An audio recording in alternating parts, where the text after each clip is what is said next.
बिस्मिल्लाहिर्रहमानिर्रहीम।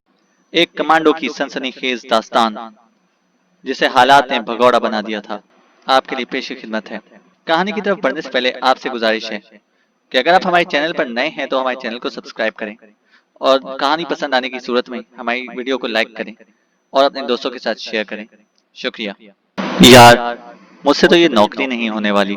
ट्रेनिंग की शुरुआत है और अभी से मेरे घुटनों के बॉल बेरिंग जवाब दे गए हैं। सारे जिस्म में दर्द की लहरें यूं उठ रही हैं जैसे किसी ने डंडों से पिटाई की हो या फिर 104 डिग्री का बुखार हो। आराम के लिए ये नहीं छोड़ते। 24 घंटों में 4 घंटे भी तो नींद के लिए नहीं मिलते। और खाने की सूरत हाल मुलाहिजा हो। अमजद ने एक साबित बैंगन उठाकर मेरी आंखों के सामने लहराया। तूने कभी सुना है कि अंडे और बैंगन यकजा करके पकाए जाते हों और बैंगनों को काटा भी ना जाता हो? ये ट्रेनिंग है भाई, इसमें खाने की हालत भी ये होगी। मैंने अपने सामने रखी प्लेट की तरफ इशारा किया। और हमें जिस्मानी तौर पर मजबूत करने के लिए मुश्किल किस्म की मशकें भी कराई जाएंगी। आखिर हम फौजी बनने आए हैं, स्कूल मास्टर नहीं। मुल्क का दिफा करना है हमने। मुखातिब तो तमीज से कर सकते हैं ना? तमीज ही से करते हैं और ऑर्डर देने के लिए आजिजाना लहजे इख्तियार नहीं किया जाता। अगर एक इंस्ट्रक्टर यूं हुक्म दे के भाईजान प्लीज दौड़ कर जाओ और इस दीवार को हाथ लगा कर आओ, तो मेरा नहीं ख्याल कि हम भी पैदल चले जाएं। छोड़ो इस बहस को और खाना खाओ। टाइम कम है, अभी तक लिबास भी बदली करना है। जफर ने नवाला निगलते हुए हमें टोका। आप अपना मशवरा अपने पास रखें। अमजद ने उसे झड़का। भाड़ में जाओ तुम लोग, मैं तो गया, 15 मिनट रह गए हैं फॉलन से। ट्रेनिंग के लिए फौजियों को जमा करने को फॉलन कहते हैं। ये कहकर जफर अपने कमरे की तरफ चल दिया और हम भी इसके पीछे ही हो लिए। के टाइम वाकई कम था। विसल किसी भी वक्त बज सकती थी। फौजियों को इकट्ठा करने के लिए जोर से विसल यानी सीटी बजाई जाती है, जिसका मतलब होता है कि तमाम इकट्ठे हो जाएं। हमने वर्दी उतारकर जल्दी से खाकी निकर और सफेद बनियान पहनी। आजकल ट्रेनिंग सेंटरों में निकर बनियान की बजाय ट्रैक सूट इस्तेमाल होने लगे हैं। अभी हम बूटों के तस्मे बांध रहे थे कि सीटी की जोरदार आवाज में बजने लगी और हम सब दौड़कर ग्राउंड में पहुंच गए। अगले 40 मिनट में हम कभी दौड़ते, कभी डड्डू चाल, मेंढक की तरह चलना यानी दोनों पांव पर बैठकर जंप लगाना, कभी लॉन्ग अप, टांगे ऊपर दीवार के साथ और सर नीचे, तो कभी फ्रंट रोल, कलाबाजियों के साथ आगे की तरफ हरकत करते नजर आए। 40 मिनट के इख्तिताम पर एक मरतबा फिर सीटी बजाई गई और हम एक मरतबा फिर इकट्ठे हो गए। मुख्तलिफ टीमें बनाई गई और हर रिक्रूट अंडर ट्रेनिंग सिपाही को इसकी पसंदीदा गेम खेलने के लिए भेजा गया। ट्रेनिंग सेंटर में हर किस्म के ग्राउंड्स बल्कि जिम्नेजियम तक मौजूद था। ये पीरियड 1.5 घंटे पर मुश्तमिल था। इसके इख्तिताम पर तमाम को इकट्ठा करके रात के लिए ऑर्डर्स सुनाए गए और फिर हम ग्रुपों की शक्ल में अपनी बैरक में वापस आ गए। रात को खाना खाने के बाद एक पीरियड सितारा शनासी के मुतालिक होता था कि हम किस तरह सितारों के जरिए अपनी सिमत सीधी रख सकेंगे। बकौल अमजद, ये साले खुद हरकत में रहते हैं, हमें क्या सिमत दिखलाएंगे। सुबह को अजान से पहले उठते और कमरों की सफाई भी खुद ही करते। ये भी ट्रेनिंग का हिस्सा था। 7 बजे पहला पीरियड शुरू हो जाता, जो पीटी फिजिकल ट्रेनिंग का होता। इसके बाद नक्शा बीनी मैप ट्रेडिंग शुरू हो जाती। 2 पीरियड इसके होते और इसके बाद संगीन लड़ाई, जिससे अमजद को हद दर्जा चिढ़ थी। यार, इतना एमिनेशन है कि कमरे भरे पड़े हैं, फिर भी हमें खाली राइफल से लड़ना सिखा रहे हैं। इनका मकसद इसके अलावा कुछ नहीं कि हम भगौड़े हो जाएं। जिस दिन से ट्रेनिंग शुरू हुई है तुम यही शोर मचा रहे हो कि नौकरी नहीं करनी, भाग जाऊंगा, दरवाजा दे दूं, दरख्वास्त दे दूंगा। अब चले भी जाओ ताकि हम तो आराम से नौकरी कर सकें। जफर ने अमजद को छेड़ा। अम तू हमारे साथ जाएगी या अपने घर? अकल खान ने अमजद को टोका। खान साहब, आपकी बात नहीं थी, मैं इनके मुतालिक कह रहा था। अमजद ने हमारी जानिब इशारा किया, क्योंकि उसे मालूम था कि अकल खान में मजाक को समझने और बर्दाश्त करने की इतनी भी अहलियत नहीं थी जितनी मिर्च में मिठास या फिर लस्सी में कालक होती है। अच्छा अच्छा फिर ठीक है, यानी अच्छा अच्छा फिर ठीक है। 18 हफ्तों की ट्रेनिंग के इख्तिताम पर हमें मिडिल ब्रेक ट्रेनिंग के दरमियान एक हफ्ते की छुट्टी मिली। वापसी पे अमजद एक दिन लेट था। सदा के तौर पर रात की ट्रेनिंग के बाद वो एक्स्ट्रा ड्रिल किया करता। इस ड्रिल में इसके हमरा कुछ और लड़के भी थे जो इसी की तरह लेट आए थे। इस एक्स्ट्रा ड्रिल से एक हफ्ते के बाद इनकी खुलासी हो सकी। मेरे बाप की तौबा, अगर आइंदा छुट्टी से लेट आया। एक्स्ट्रा ड्रिल से जान छूटने पर अमजद ने कानों को हाथ लगाए। तो टाइम से आओगे? राशिद ने हंसकर पूछा। नहीं भाई, वापस ही नहीं आऊंगा। तेरा ये झूठ हम शुरू दिन से सुनते आ रहे हैं, जफर ने चिढ़ते हुए कहा। और मेरा ख्याल है ट्रेनिंग के इख्तिताम तक सुनना पड़ेगा। तो मेरे इस झूठ से तुम्हें क्या तकलीफ है? सिर्फ मुझे नहीं, तमाम को तकलीफ होती है। तेरी इन्हीं बातों की बदौलत 3-4 लड़के भगौड़े हो गए हैं। मेरी बातों की वजह से नहीं, बल्कि इनके बर्ताव की वजह से भागे हैं। अमजद का वाज़ेह इशारा इन लोगों से चंद गज दूर बैठे हुए इंस्ट्रक्टर्स की तरफ था। बता दूं इनको? जफर ने मजाकन इंस्ट्रक्टर की तरफ रुख किया। फिर इससे पहले कि अमजद इसकी मिन्नत समाजत करता, जोर से सीटी बजी, जो वाज़ेह तौर पर ब्रेक के खत्म होने का ऐलान था। अगले 6 हफ्ते फायर की ट्रेनिंग थी। इसके बाद जंगी चालों के 6 हफ्ते और आखिर में 4 हफ्ते परेड की तैयारी के थे, जिसे पासिंग आउट परेड कहते हैं। आखिर वो दिन भी आ गया जब हम सेंटर से विदा होकर यूनिटों में जाने के लिए तैयार हो गए। खुशकिस्मती से मैं और अमजद एक ही यूनिट में पोस्ट हुए। जिस वक्त हम मूवमेंट ऑर्डर ले रहे थे, इस वक्त वहां पर मौजूद एक ऑफिसर ने मुझे और अमजद को सेंटर की बॉक्सिंग टीम के लिए रोक लिया और इस तरह हम 6 माह बाद यूनिट जा सके। यूनिट में हमने बमुश्किल 2 माह गुजारे थे कि एक दिन हुक्म मिला, नए आने वाले तमाम के तमाम परेड ग्राउंड में जमा हो जाएं। वहां पे हमें दूसरी यूनिटों के यंग सोल्जर भी नजर आए। हम यूनिट की तरतीब के साथ खड़े हो गए। इसी अस्ना में हमसे मुख्तलिफ वर्दी वाले 4 बंदे वहां पहुंच गए। ये किस फौज से ताल्लुक रखते हैं? मेरे लहजे में हैरत थी। इनका ताल्लुक एसएसजी से है, अमजद ने जवाब दिया। एसएसजी? हाँ, एसएसजी मतलब स्पेशल सर्विस ग्रुप, अमजद ने वजाहत की। इन्हें कमांडो भी कहते हैं। इनकी आमद का मकसद तुम्हें पता नहीं है? अमजद ने हैरानी से पूछा और फिर मेरा सर नफी में हिलते देखकर मालूमात छाड़ने लगा। ये हर साल आते हैं और आर्मी की यूनिटों से कमांडो सर्विस के ख्वाहिशमंद अफराद को अपने साथ ले जाते हैं। इनके यहाँ नए सिरे से ट्रेनिंग करनी पड़ती है। ट्रेनिंग पास करने वालों को ये अपने पास रख लेते हैं। नाकाम होने वाले वापस आ जाते हैं। अमजद की बात बमुश्किल खत्म हुई थी कि कमांडो का सीनियर अपना और कमांडो सर्विस का तारुफ कराने लगा। वो सूबेदार था। इसे कमांडो सर्विस के इतने फवायद और खुसूसियात गिनवाई कि मैंने बेसाख्ता अमजद से कहा, अमजद क्या ख्याल है, अपना नाम लिखवा ना दे? सिर्फ नाम लिखवाने से ये सहूलतें मैसर नहीं आने वाली हजरत, ट्रेनिंग भी करनी पड़ेगी। ट्रेनिंग भी कर लेंगे, मैं मुसर हुआ। तुम जरूर मरवाओगे। इसका लहजा रो देने वाला था। मगर जिस वक्त कमांडो सूबेदार ने ऐलान किया कि ख्वाहिशमंद अफराद आगे आ जाएं, तो आगे निकलने वालों में अमजद भी मेरे साथ शामिल था। तमाम के जरूरी कवायद नोट किए गए। आप तमाम लोगों के नाम कमांडो ट्रेनिंग में शमूलियत के लेटर्स इसी माह जारी कर दिए जाएंगे। अक्टूबर में बाकायदा ट्रेनिंग शुरू होगी। ये कहकर कमांडोज ने अपनी जीप में बैठकर वहां से रुखसत हो गए और हम भी यूनिट सुधारे। सितंबर के आखिरी हफ्ते में अमजद और मेरे नाम कमांडो ट्रेनिंग का लेटर आ गया और हम अपनी यूनिट, जो कि इस वक्त गुजरांवाला स्टेशन पर थी, से चराट नौशहरा आ गए। हमारा ट्रेनिंग कैंप जलोजई में लगाया गया था। जुमेरात को हम जलोजई कैंप पहुंचे और सनीचर से ट्रेनिंग शुरू हो गई। पहले मरहले में हमें 40 किलोमीटर पैदल चलना पड़ गया। शाम के 8 बजे हमारी रवानगी हुई और सुबह के 4:30 बज चुके थे जब हम वापस हुए। यार जानो, अगर ये शुरुआत है तो इसके बाद ये क्या करेंगे हमारे साथ?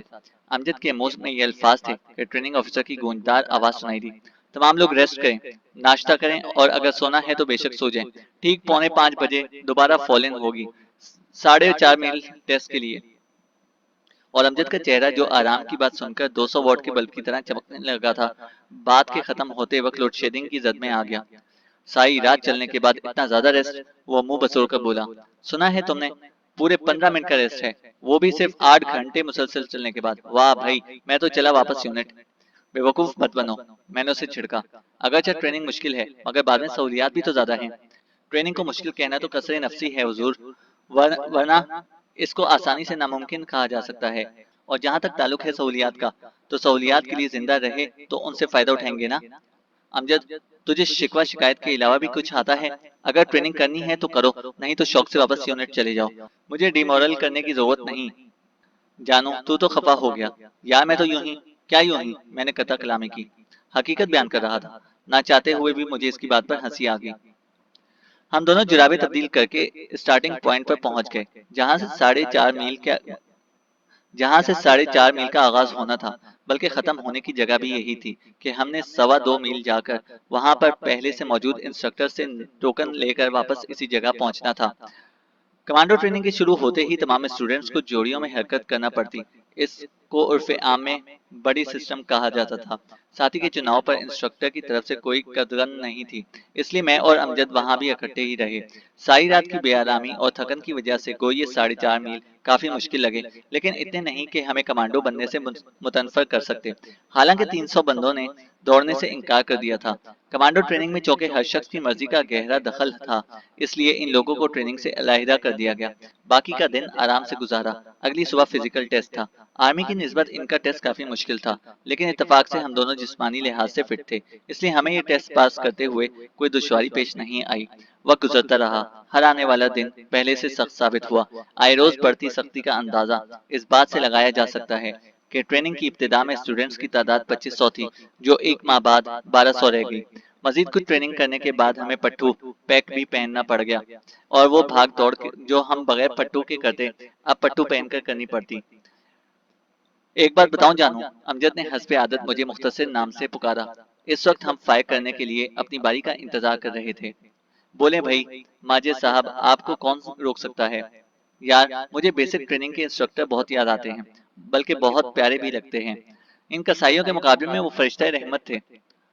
ट्रेनिंग की सख्ती और मुश्किलात के अलावा भी तुझे कुछ सूझता है। मैं बमुश्किल अपनी हंसी जब्त करता हुआ बोला, क्योंकि अगर मैं हंस पड़ता तो इंस्ट्रक्टर के पीछे इसने लताइफ का पटारा खोल लेना था। हाँ, क्यों नहीं, वो जल्दी से बोला। छुट्टी के बारे, ट्रेनिंग के खत्म होने के बारे और अपनी शादी के बारे में हर वक्त फिक्रमंद रहता हूँ। छुट्टी भी जल्द मिल जाएगी।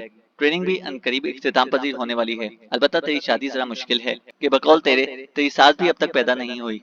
और वाकई अगले हफ्ते हम 2 दिनों के लिए घर जा रहे थे। फौजी इस्तिलाह में इसको नाइट पास कहते हैं। अमजद का इरादा भी यही था कि ये 2 दिन मेरे घर गुजारे, क्योंकि इसका घर कराची में था और नौशहरा से कराची 2 दिन में पहुंचना तो मुमकिन था, वापस आना बिलाशक शुबा नामुमकिन था। अमजद का आबाई गांव मानसेरा से थोड़ा सा आगे था, लेकिन इसका वालिद तलाश माश के लिए अपने पूरे खानदान के साथ कराची जा बसा था। इनका खानदान अमजद के वालिदैन, 3 बहनों और अमजद पर मुश्तमिल था। अमजद अपनी तमाम बहनों में उम्र से बड़ा था। इसके बरक्स मेरा खानदान काफी वसी था। मैं अपने बहन भाइयों में सबसे छोटा था। मुझसे बड़ी एक बहन और 3 भाई थे। सबसे बड़े का नाम हाकिम जान, इससे छोटा अमजद जान, इसके बाद मोहम्मद जान और इन तीनों से छोटी जमीला आपा थी। अबू जान अच्छे खासे जमींदार थे। तीनों भाई अपनी जमीनें ही काश्त करते, इसके अलावा और कोई जरिया आमदनी का नहीं था। लेकिन जमीनों से इतना कुछ मिल जाता कि हमें नौकरी वगैरह की कोई जरूरत नहीं थी। मैं फकत अपनी खानदानी रिवायत की वजह से फौज में भर्ती हुआ था, क्योंकि हमारे खानदान में पुरखों से ये दस्तूर चला आ रहा था कि खानदान का एक ना एक बंदा जरूर फौज में शामिल हुआ करता था, और अपने घर में ये कुर्रा मेरे नाम निकला था। दादा जान के 2 बेटे थे, हाशिम जान यानी मेरे अब्बू जान और फाजिल जान यानी चचा। चचा फाजिल खुद भी आर्मी से हवालदार रिटायर हुआ था। इसके बेटे अभी कम उम्र थे और स्कूल पढ़ रहे थे। 2 बेटियां अलबत्ता जवान थी, शाजिया और सादिया, जिसमें शाजिया की शादी मोहम्मद जान और सादिया की मेरे साथ हो चुकी थी। जमीला बाजी की शादी मामूजाद असलम भाई से हुई थी। इसी तरह बड़े भाई हाकिम और अहमद दोनों की शादियां मामू की तरफ ही यानी असलम की बहनोई से हुई थी। हम तमाम बहन भाइयों की अपनी औलादें भी थीं। मैं खुद एक चांद से बेटे का बाप था, जिसका नाम अदनान था। जानू, तुम्हारा वालिद अच्छा खासा जमींदार है, तुम्हें फौज की नौकरी करने की क्या जरूरत है। गाड़ी से उतरकर हम दोनों पैदल घर की तरफ जा रहे थे कि अमजद मुस्तफसर हुआ। बस स्टॉप से हमारा गांव चंद किलोमीटर दूर था। बस अड्डे पर टांगे वगैरह खड़े थे, लेकिन हम दोनों ने पैदल चलने को तरजीह दी। यार माजे, पहले भी तुझे कई मर्तबा बता चुका हूँ कि फौज के अंदर भर्ती होना मेरी खानदानी रिवायत है। खानदान में तू एक ही मर्द है क्या। नहीं, लेकिन पढ़ा लिखा सिर्फ मैं हूँ। बाकी तीनों को बचपन ही से काश्तकारी का शौक था और अभी तक इसी में जुटे हुए हैं। मेरा ख्याल है स्कूल से भी वो इसलिए भागे और काश्तकारी में दिलचस्पी ली, ताकि भर्ती होना ना पड़े। अमजद हंसपे आदत दूर की कौड़ी लाया। अगर मैं कहूँ कि तू गधा है तो इसमें जरा भी मुबालगा ना होगा। सिर्फ दुम की कमी है, सींग इसके भी नहीं होते। इसमें गधेपन की क्या बात है, सामने की बात है। तेरे भाई 4 से 3 होना चाहते थे, इसलिए खानदानी रिवायत का झांसा देकर तुझे फौज में भर्ती करवा दिया। तू कौन सा वापडा में है, मैं चिल्लाकर बोला। मैं तो गुर्बत के हाथों मजबूर हूँ, वरना कब का भगौड़ा हो चुका होता। अच्छा, अब तो अपनी चोंच बंद रखो, भाई जान आ रहे हैं। मैंने दूर से हाकिम भाई को अपनी सिमत आते हुए देखा। मुझे नजर आ रहा है, ज्यादा शौक होने की जरूरत नहीं। अमजद चूंकि पहले भी मेरे घर आ चुका था, इसलिए उन्हें पहचानता था। 2 दिन हमने खूब इंजॉय किया। अमजद शिकार का बहुत शौकीन था। 12 बोर बंदूक लेकर हम सारा दिन परिंदों के पीछे भागते रहे। अदनान अदनान को देखकर तो मेरा भी जी करता है कि जल्द से जल्द शादी कर लूं। अमजद मेरे बेटे अदनान को अपने साथ लिपटा कर बोला, इतने लंबे बंदे को किसने बेटी देनी है। मैंने इसके लंबे कद की तरफ इशारा किया। तुमसे तो इंच आधा इंच कम ही होगा। तुझे अगर मिल गई तो कोई हमारे लिए भी दीदाए दिल फर्शे राह की बैठी होगी। माजे साहब, मेरे तो चचा की बेटी है। हम भी ढूंढ लेंगे कोई चचा, वो फलसफियाना लहजे में बोला। अच्छा यार, ढूंढ लेना, फिलहाल तो खाने का बंदोबस्त करते हैं। मैं अदनान को इसके हाथों से लेकर जनाने की तरफ बढ़ गया। अगले दिन हम सुबह सवेरे ही घर से निकल पड़े ताकि वक्त से पहले अपनी जगह पहुंच सकें। 2 हफ्तों के बाद हमने मंगला डैम पर तैराकी की ट्रेनिंग के लिए जाना था। मैं तो खैर बचपन से तैराक था, अमजद अलबत्ता तैराई नहीं जानता था और इस वजह से खौफजदा भी था। यार, इतनी सर्दी में तैराकी, वो रो देने वाले लहजे में बोला। फरवरी में कौन सी सर्दी होती है? मैंने हस्बे आदत उसे चिढ़ाया। ये कोई जनवरी तो नहीं है, और यूं भी कमांडो बनने के लिए सर्दी गर्मी नहीं देखी जाती। अगर मौसम के असरात ट्रेनिंग में माने हो जाएं, तो कल कला जंग के मैदान में ये सहूलियात कौन मुहैया करेगा? कल की कल देखी जाएगी। तुम आज के बारे में सोचो। 1 किलोमीटर मुसलसल तैरना है। हम कोई मछली या बतख तो नहीं है। बगले तो हो ना? ये मैं वक्त आने पर पूछूंगा बगला भगत साहब, वो जलकर बोला और मैं मुस्कुरा पड़ा। ट्रेनिंग के बाकी मराहिल की तरह ये मरहला भी गुजर गया और फिर वो वक्त भी आ गया जिसमें हमें पैराशूट के जरिए जहाज से जंप लगाना था। इसके बाद लॉन्ग मार्च, जो 50 किलोमीटर पर मुश्तमिल होती है, माँ साजो सामान की करनी पड़ती। और फिर सबसे आखिरी मरहला इस स्कीम का था, जिसमें 1 हफ्ता अपने बंदोबस्त पर हमें जंगल में गुजारना था। जिस दिन हम जंप के लिए जहाज में सवार हुए तो हमारी तादाद सिर्फ 120 थी। हालांकि ट्रेनिंग की इब्तिदा में हम 2500 के करीब थे। अगर कोई छलांग ना लगाए तो? अमजद ने जहाज में सवार होते वक्त सरगोशी की।